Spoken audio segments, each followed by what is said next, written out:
24 май асосгузори сулҳу ваҳдати миллӣ, пешвои миллат, президенти ҷумҳурии Тоҷикистон муҳтарам Эмомалӣ Раҳмон дар шаҳри Турсунзода муассисаи таҳсилоти миёнаи умумии рақами 93-ро мавриди баҳрабардорӣ қарор доданд. Иншооти таълимӣ аз 2 ошёна ва 5 қисм иборат буда, бо 27 синфхона, 1 китобхона, 5 ҳуҷраи корӣ, толори маҷлис бо 196 ҷойнишаст ва ҳуҷраи алоҳидаи тиббӣ барои 1280 хонанда дар ду баст пешбинӣ гардидааст. Ба президенти мамлакат муҳтарам Эмомалӣ Раҳмон иттилоъ дода шуд, ки ҳоло дар муассисаи таҳсилоти миёнаи умумии рақами 93 400 нафар хонанда таҳсил менамояд.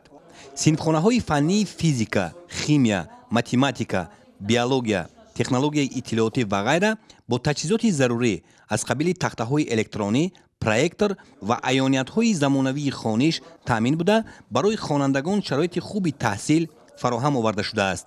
дар синфхонаи компютерӣ 25 адад компютери тамғаи нав мавҷуд буда, раванди таълим бо истифода аз воситаҳои муосири электронӣ сурат мегирад. дар муассиса маҳфилҳои ровиёни ҷавон, бозиҳои зеҳнӣ ва суруду мусиқӣ амал мекунад, ки дар онҳо хонандагон бо завқу шавқи зиёд иштирок менамоянд. ошхонаи муассиса дорои шароити хуб аст ва аз 100 ҷои нишаст иборат мебошад. синфхонаи таълими меҳнати писаронаро бо асбобҳои дуретгарӣ ва духтаронаро бо мошинҳои дарздӯзию ашё барои пухту паз таъмин намудаанд. аз рӯи лоиҳа бояд муассисаи мазкур барои 320 хонанда бунёд карда мешуд.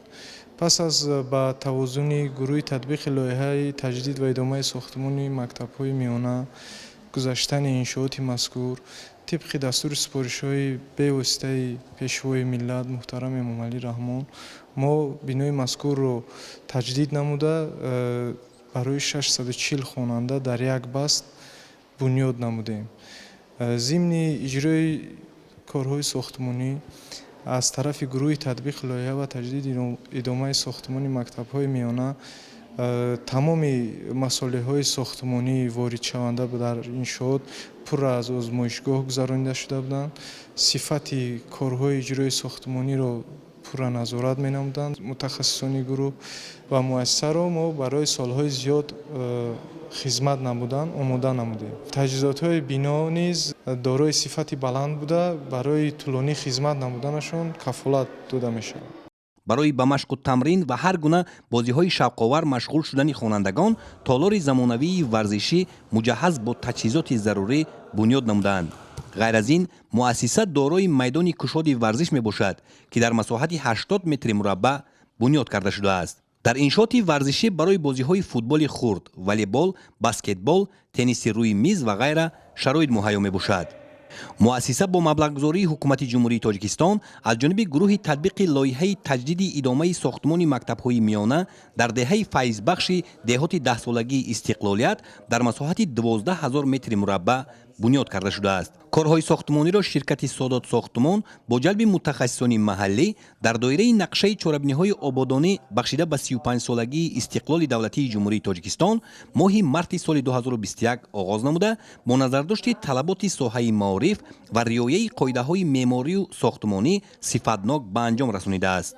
дар деҳаи файзбахш асосан муҳоҷирони дохилии ихтиёрӣ, ки аз дигар шаҳру ноҳияҳои мамлакат омадаанд, зиндагӣ мекунанд ва ин муассисаи нави таълимӣ бо назардошти дар оянда зиёд шудани аҳолӣ дар деҳаи мазкур бунёд карда шудааст.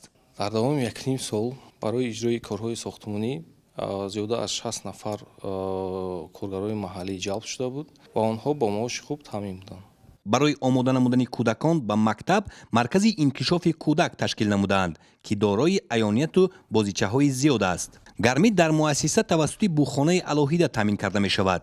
таҷҳизоти гармидиҳӣ 2 адад буда, навтарин истеҳсолот мебошад ва ба навбат истифода мегардад. дар муассиса хати озоди барқ кашида трансформатори алоҳида бо иқтидори 160 киловатт васлу насб карда шудааст.